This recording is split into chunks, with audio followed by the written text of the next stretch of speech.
Hey everybody, how's it going? So today I'm going to do a deck list. I finally got all the cards in the mail. We're going to go over set 11 baby. I'm sure there's plenty of deck lists out there, but so this is mine. Baby, when you play this card, your leader card activates one Planet Tuffle from your deck and play it. So here's Planet Tuffle. When your card attacks, draw a card. Awaken, 4 or less life, you draw 2 cards. So the Awaken side, Baby Spirit, the Tuffles, you get Overlord. Once per turn, Servant, you bottom deck it, and then you draw a card. Auto, when this card attacks, draw a card. So, to me, it's really good. You get extra. In some cases, you can draw 2 cards per turn, one on a swing, and then one for the Overlord. Activate main ability is really good. So once per turn, you look up to the top 3 cards of your deck, and you add 1 mono blue card with a counter skill among them to your hand. Place the remaining at the bottom of the deck. And then in any order you choose, and then you choose 1 card in your hand and place that card in the bottom of the deck. So, you look at 3, you bottom deck 1, or bottom deck 2, you choose 1, take it to your hand. You can even bottom deck the one you took to your hand, it doesn't make a difference on what you bottom deck. And then as for the field card, it's a 3 cost, specified blue 3, but it comes out for free like we said with the leader. Permanent skill. If your leader card is a blue baby, which in this case it is, all your energy is mono blue. When activating a counter skill of a mono blue card, when the energy costs less than 5 or less, from your hand, reduce the energy cost of that card by 1. So it doesn't remove specified cost, which is a little, I think if it did, it would be kind of busted, to be honest, because Dimension Magics and Whis Coercions and all that stuff would be free. That's a little ignorant, if you ask me. So I'm glad it doesn't remove specified cost. And then you activate main on this card. Add 1 of your cards from your life to your hand. Then you choose 1 of your card in your hand and place it in the bottom of the deck. So there's a lot of stuff that requires bottom decking. You can play things from the bottom of your deck with one of the 4-drop babies. But it's pretty much, Servant, cycle, draw, play something from the bottom. Kind of the whole mechanical concept of this deck. So then going forward, we'll start off with the low-cost battle cards. So from draft box 4, I believe. No, draft box 2. Well, technically, I guess draft box 4. Yeah. So I play Mechicorp Bobbing and Weaving. It's a 2 cost with 1 specified blue. So essentially, with Planet Tuffle on the board, it's only a 1 cost. Negate the attack, play the card, and then choose up to 1 of your blue energy and switch them to active mode. So essentially, it's a 1-drop negate, and it provides a 5k combo or a 15k swing on the board. So, and it restands your energy, so it's free. So it's a free 15k beater at that point. If you have opponent summons unisons and you got to remove them. Going to the next battle card, Baby the Body Snatcher. I'm really sorry for the OCD issue here. I don't have a 4th holo or foil. I'll get it eventually. But same concept with this, because of Planet Tuffle, it reduces the cost of this card down to 1. Counterattack, negate the attack, switch 1 of your mono blue energy up to active mode. Just like the leader card, this card also has Overlord. So essentially, if you have this and your leader out, and you have 2 servants on the board, you can bottom deck 2 servants and draw 2. On top of the leader swing is a draw 3. So I believe that these 2 negates, the Mechicorp and this baby, are essential to have as 4-ofs, essentially, because they are free draw power if you're the baby, and then free swings, and they're negates, which is what 99.9% of this deck does. So going to the next battle card, it's actually my super combo. I run 4 of the Vegetas. 0 cost, 0k combo. Unless you have 4 or less life when you combo with the card. If all your energy is blue, you can choose 1 card in your hand and bottom deck it. So it basically filters your engine, but it's a draw 2 instead of a draw 1. It's the new set 11 super combo. Pretty self-explanatory. You're never playing it. You're literally just there for the bottom deck and the draw 2. So next card, Baby Same Power Absorbed. It's the new tournament 11 kit card. In my opinion, I think 2 is enough. I could possibly bring it up to 3. It depends truthfully on how tonight's locals go and how essential it is for me or not. But it's a 3 cost with only 2 specified, so Planet Tuffle brings it down to 2. Counterplay when you play this card, or excuse me, counterplay play this card, and if the battle card being played has an energy cost of 2 or less, it's placed in the bottom of the owner's deck instead of being played. So there's other cards essentially that are better to do that exact ability. Specifically, Gotenks comes to mind. He also has a Servant skill, and he can be bottom decked for a draw power. But the reason why I have these in the main deck is because the activate main. If your leader card is a blue baby card, and you place this card from your hand, sorry, brain fart. Place a card from your hand to the bottom of your deck. Choose up to one of your opponent's battle cards with energy cost greater than their current entry, and negate its skills for the turn, and then return it to the owner's hand.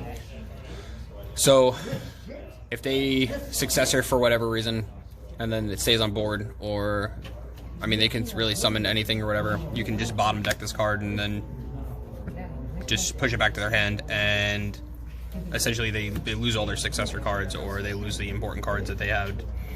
You know, Gotenks, they have to sacrifice, and then it goes back to their hand, so now they have to utilize more energy to bring the Gotenks and everything like that back to their hand from the drop.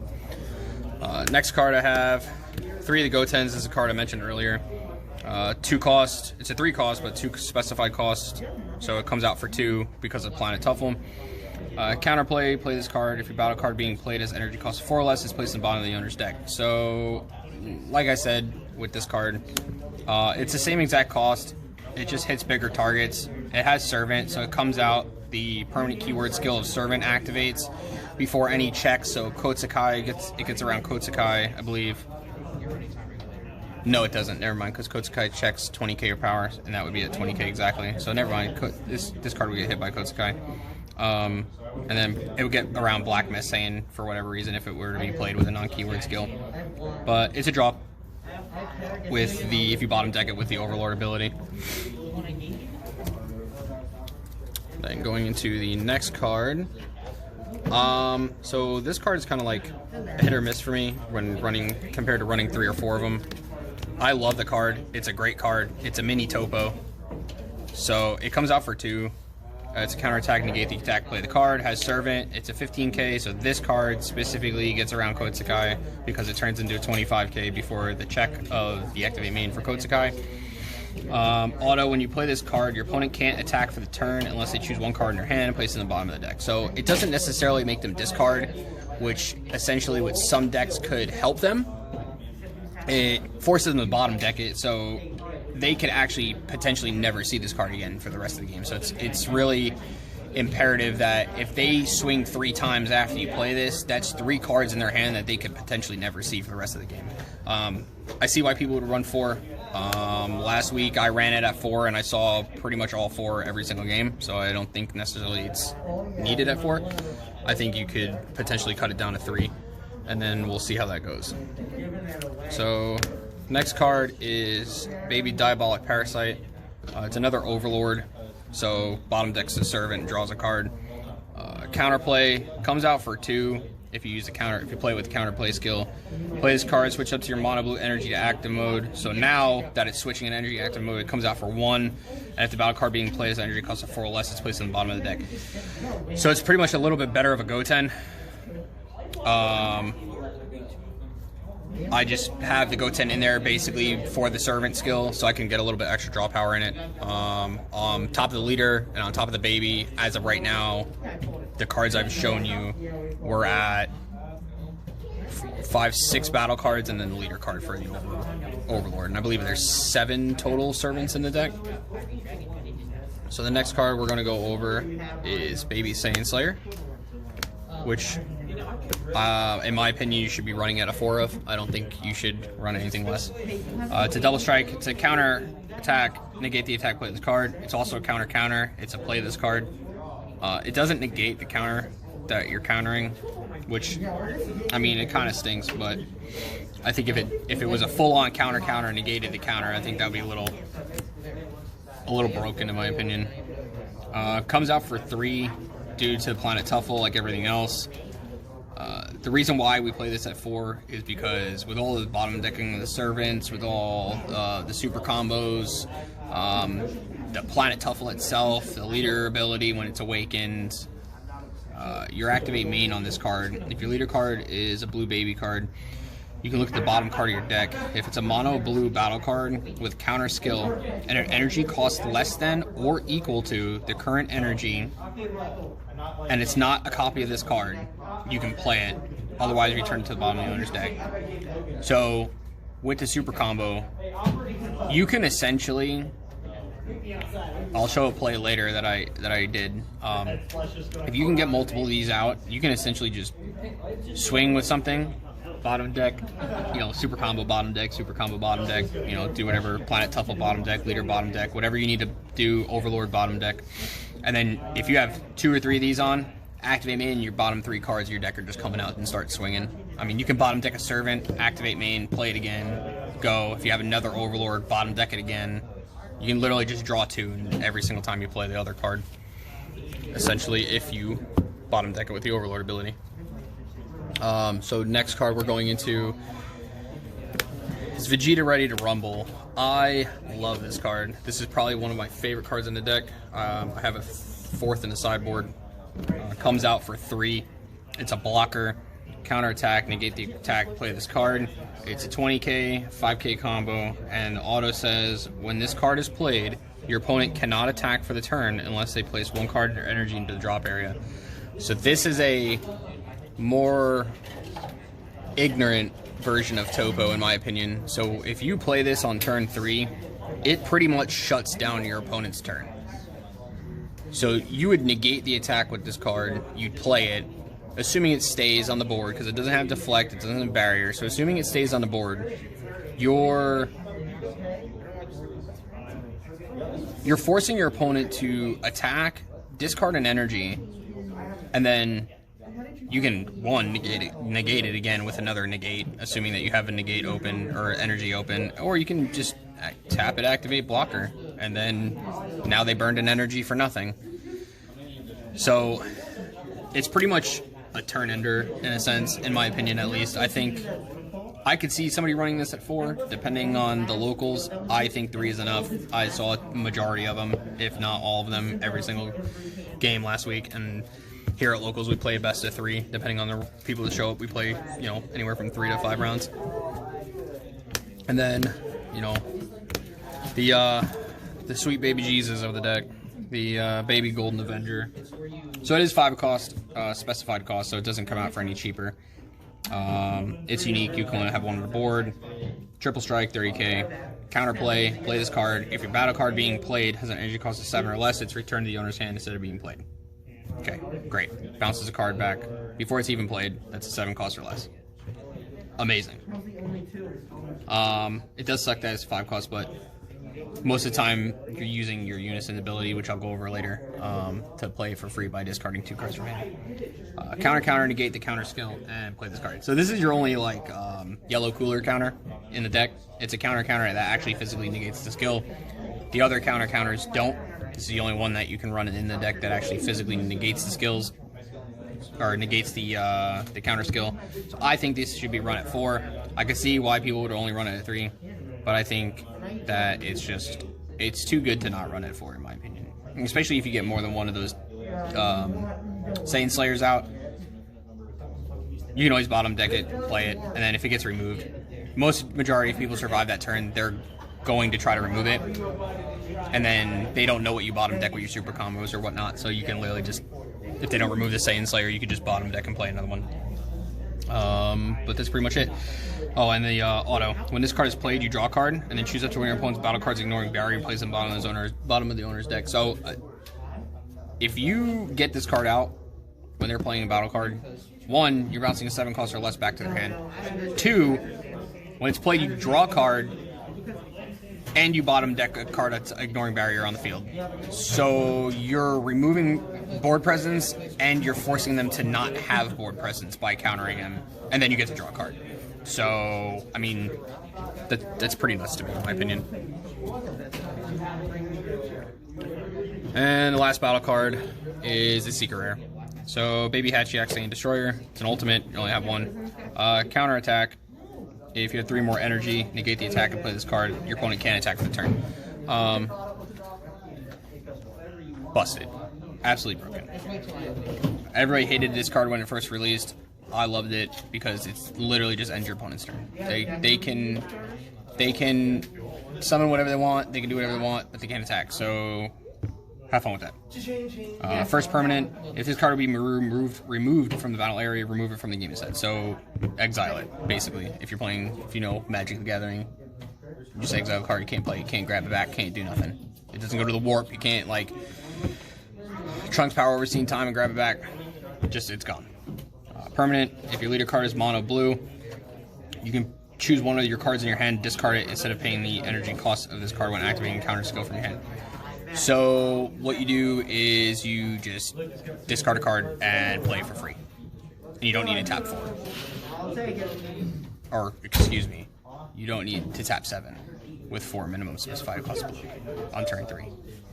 So, and it's a 40k beater, so if you do this late game amongst the Unison ability where you summon a bunch of stuff for free and, you know, stop this turn prior and then swarm your board with free counters and whatnot, then it's pretty detrimental in my opinion.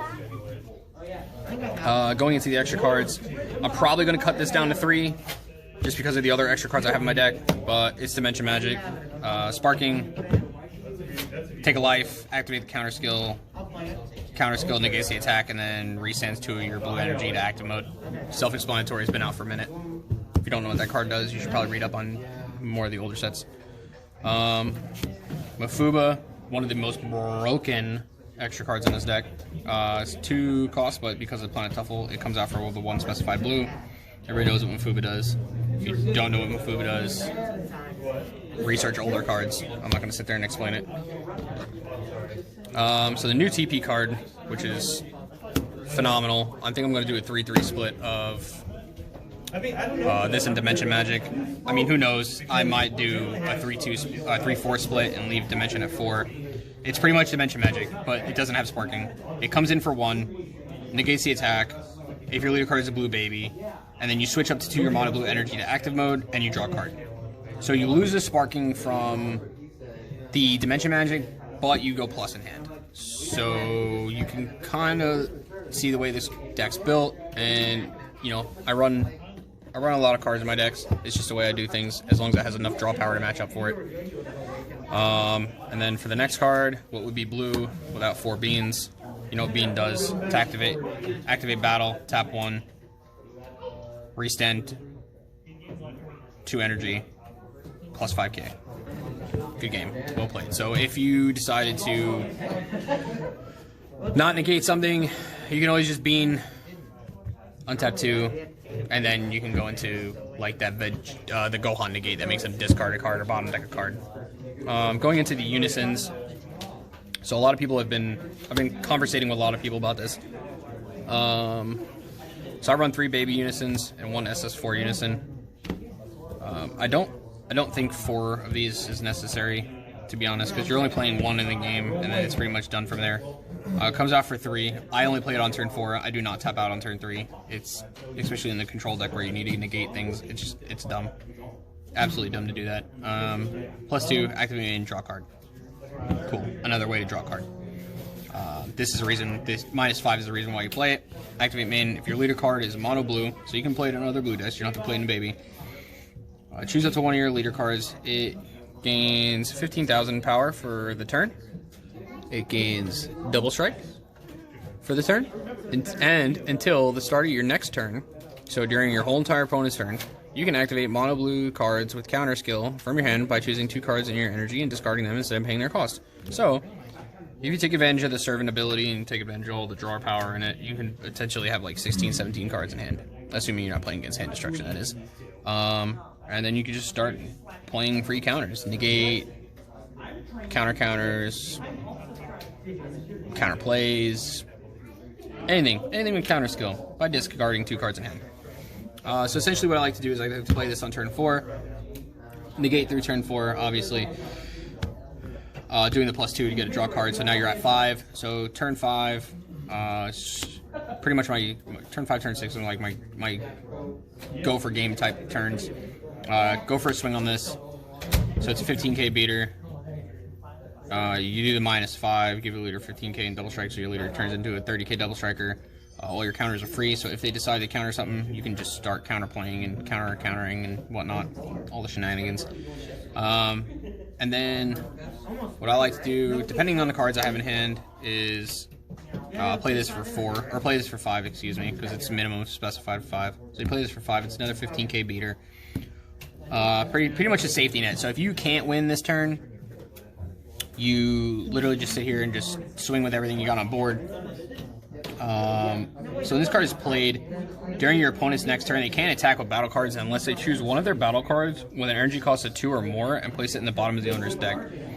So every time they swing, pretty much topo, they have to bottom deck a 2 cost or more. So if they have important cards that are 2 costs or more, they have to really choose and seriously think about how they're going to attack and which battle cards they don't want to attack with, essentially, if they think they can win the first turn. The -1, activate main, draw 2 cards, and you put the cards in, choose one of your card in your hand and place it in the bottom of the deck. So this specific activate main, you can, if you have the Baby Saiyan Slayer on the board, you can activate this to draw 2 and then bottom deck an ape, and then play the ape. Or -2, if you're playing against Bulma or something that has a lot of blockers, you can do the -2, choose all your opponent's battle cards, ignoring barrier, return them in the owner's hands. So if you have like a bunch of things you want to swing with, you need to get through it. Just -2, hardcast 5, -2, bounce everything back to the board, and now they just have a lot of combo power, but they have no board presence to stop and protect their. Next couple cards, hit. So everybody knows what pretty much knows what hit does. Hit's a counterplay battle card. If the battle card being played is a 5 cost or less, return it to the owner's hand. Instead of being played, then play this card. It's a 5 cost, 2 specified. Permanent ability. If it's your opponent's turn, is reduced to 2. So first we're at 5 with 2 specified blue. Then we're reducing 2, so now it's 3. So now it's 3 costs with 2 specified blue. This card cannot be returned to your owner's hand by your skills. So I can't bounce it back with like the anniversary box, Goku or whatever. When you play this card, choose up to one of your opponent's battle cards with energy cost of 5 or less and return it to the owner's hand. So it doesn't ignore barrier, so it's not phenomenal. So that's why, to me, I only run it 2 of. But the reason why we run this at all with this deck, besides the fact that we could possibly potentially play it for free with after using the -5, is because with Planet Tuffle, this permanent reduces it down to 3 cost, is now 3 specified 2. Planet Tuffle reduces it down another 1, so this hit comes out for 2, and it does all that. Bounces, stops a 5 cost or less and bounces a card with 5 cost or less back to their hand. And then last but not least, because it kind of shuts down the deck a little bit, Trunks, God Sealing Technique. So if you have a blue unison with 2 or more markers on it, you can activate the counter skill and without paying its cost. So counterplay, you can't activate counterplay skills on other cards for the duration turn. So this is only needed at 3. I mean, I could see it being brought down to 2. It doesn't need to be at 4. It shuts down the whole concept of your deck. You can discard the card from your hand. If you do, the battle card being played is returned to the owner's hand instead. If you don't, play the card. So I could either 1, pay 4 to play this, or 2, discard it, and then stop a battle card coming into play. But like I said, it shuts down everything counterplay-wise. And I mean, I can see it being ran at 3. At 2. I don't see it being needed at 4. But that is my Set 11 baby deck. I appreciate you guys for coming, and have a great night.